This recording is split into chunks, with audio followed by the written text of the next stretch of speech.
अनंत वक्ता घर की बगिया में आज देखिए अपने घर की चाय की पत्ती से कैसे खाद बनाते हैं और अपने घर की बगिया को कैसे हरियाली में तब्दील करके रखते हैं। स्वागत है आपका। मैं हूं पंकज उपाध्याय। आप देख रहे हैं राष्ट्रीय हिंदी मासिक पत्रिका अनंत वक्ता टीवी का यूट्यूब चैनल। हमारे घर में अमूमन चाय परोसी जाती है और चाय परोसने के बाद इस तरह से इतनी सारी चाय पत्ती हमारी बेकार हो जाती है और जिसका कहीं ना कहीं जाकर कचरे के पहाड़ में ये तब्दील होते रहती है। यदि हम लोग इनको कंट्रोल कर लें तो बहुत ही अच्छा हमारे पास फर्टिलाइज़र बन जाता है और इसी फर्टिलाइज़र से हम इस तरह के पौधे उगाते हैं जो आप देख सकते हैं, एकदम बिल्कुल हेल्दी पौधे। सारी चीज़ों को करने के लिए एक तरकीब होती है, उसी तरकीब के बारे में आज बात करूंगा। और हमारे साथ है आज चाय पत्ती और चाय पत्ती के साथ गुड़ को मिक्स करूंगा, या फिर हमारे साथ है वेस्ट डिकम्पोजर बायो एंजाइम। एक सिस्टम है, इसी सिस्टम को फॉलो करने के लिए आप ध्यान से इस वीडियो को देखिए और जब आप ध्यान से वीडियो देखेंगे तो महीने के अंत में आपको इस तरह का चाय पत्ती का खाद बिल्कुल आसान तरीके से उपलब्ध हो जाएगा। बनाने के लिए तरकीब है, सिंपल तरीका है कि आपको मिट्टी का पात्र सबसे बेस्ट होता है। छोटा बड़ा किसी भी साइज का पात्र ले सकते हैं। शुरुआत करना है तो शुरुआत कहीं से भी हो सकती है। जैसे जैसे जानकारी जुटेगी और आपको लगेगा कि ये सारी तरकीब सही दिशा में जा रही है तो आप बड़े से बड़े पात्र की ओर भी रुख कर सकते हैं। सीमेंट, मिट्टी, इस तरह की चीज़ों को लेकर आप अपने कार्य को शुरू कर दीजिए। और शुरुआत करने की जो तकनीक है वो सबसे पहले है, आपको इस तरह का छेद होना चाहिए आपके गमले में और इस छेद में आपको 30 डिग्री से 45 डिग्री एंगल पर इस तरह का एक ईंट का छोटा सा टुकड़ा रखना है, जिससे कि नीचे से भी हवा जाता रहे और ऊपर से भी आपका एक्स्ट्रा कोई वाटर हो तो रिलीज होता रहे।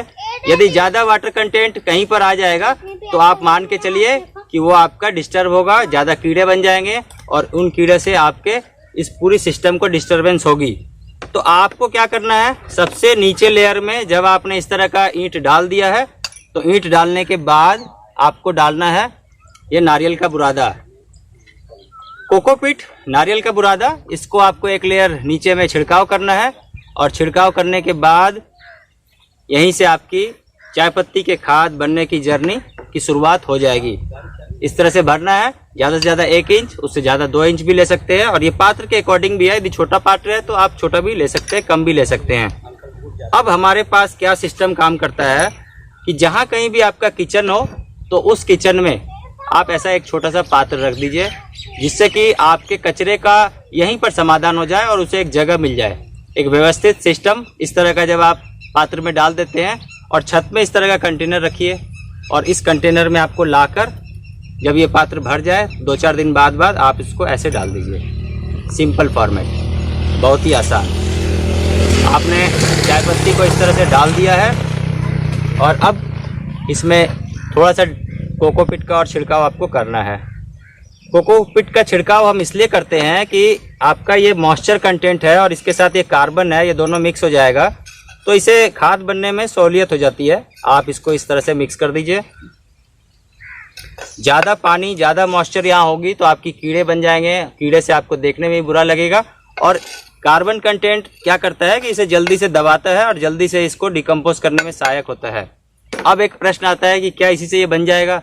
तो नहीं, इसके लिए आपको डालना है या तो वेस्ट डिकम्पोजर का रस है, ये आप डाल सकते हैं। थोड़ा छिड़काव आपको ऐसे करना है। यदि ये नहीं है आपके पास, वेस्ट डिकम्पोजर नहीं है, तो बिल्कुल आसान तरीका है। आप गुड़ लीजिए, 1 गिलास पानी में रात में आप लगभग 25 ग्राम तक गुड़ डाल के छोड़ दीजिए। सुबह में ये गुड़ आपका बिल्कुल मेल्ट हो जाएगा, बिल्कुल पिघल जाएगा और उस गुड़ के रस को, गुड़ के पानी को आप इस तरह से छिड़काव कर दीजिए जैसे आपने अभी वेस्ट डिकम्पोजर को डाला था। छिड़काव करने के बाद आपको चलाना है।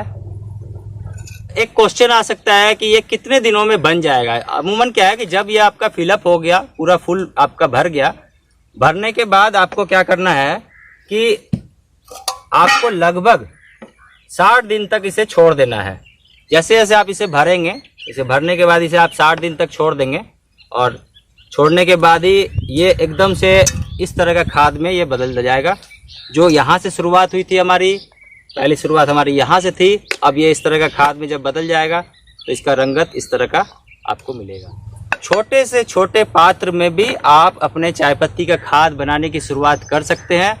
यदि आप मानसिक रूप से तैयार हैं कि हमें ये सारी चीज़ें सीखना है, हमें ये सारी चीज़ें करना है, तो अनंत वक्ता यूट्यूब चैनल को ज़रूर से सब्सक्राइब करें और साथ ही अपने आस पड़ोस में भी अपने परिचितों तक उनसे रिक्वेस्ट करें कि वो भी ज़रूर से सब्सक्राइब कर लें। सिस्टम बहुत आसान है और इस सिस्टम को आसानी से इसलिए मैं बताता हूँ कि यदि बहुत ज़्यादा टेक्निकल पार्ट में जाऊँगा तो आप सोचेंगे कि कब से शुरू करूँ। तो सबसे बेस्ट समय अभी है और सबसे बेस्ट नक्षत्र भी अभी का ही है। तो आज से शुरू करें और जब कभी आपको ऐसा लगे कि आज भी आपने चाय पत्ती के खाद को बनाने की शुरुआत करनी है तो आप यहाँ पहुँचिए और आप देखिए कि आपके चाय पत्ती का खाद इस तरह के फॉर्मेट में आपको तैयार मिलेगा। गुलाब में, गुलदाउदी में और किसी भी तरह के फ्लावरिंग प्लांट्स में आप जब इसे डालेंगे तो आप महसूस करेंगे कि कितना बदलाव आया है और इसी बदलाव के लिए हमारी सारी तरकीब होती है। रेड कलर रिवोल्यूशन का प्रतीक है और यही क्रांति हर घर से निकलने वाले कचरे को हम सड़क पे जाने से कैसे रोकें और किस तरह से हम अपने आसपास खुशहाली लाएं, किस तरह से हम आसपास हरियाली लाएं। इसी घर से निकलने वाली चीज़ों को कंट्रोल करके हम सड़क किनारे होने वाले गंदगी से अपने समाज को बचा सकते हैं और हम खुद स्वस्थ हो सकते हैं। अगले वीडियो में आप देखेंगे इस डस्टबिन में जो भी कचरा कलेक्ट किया गया है इसे हम किस तरह से खाद में बदल रहे हैं। आप सभी का बहुत बहुत धन्यवाद। अगले बहुत सारे वीडियोस को देखने के लिए जो कि घर की बगिया से रिलेटेड है, ज़रूर से अनंत वक्ता न्यूज़ चैनल को आप सब्सक्राइब करें और तमाम जानकारियों के साथ मैं उपस्थित होता रहूँगा। तब तक के लिए आपसे विदा लेता हूँ। बहुत ध्यान से रहिएगा। Thank you very much.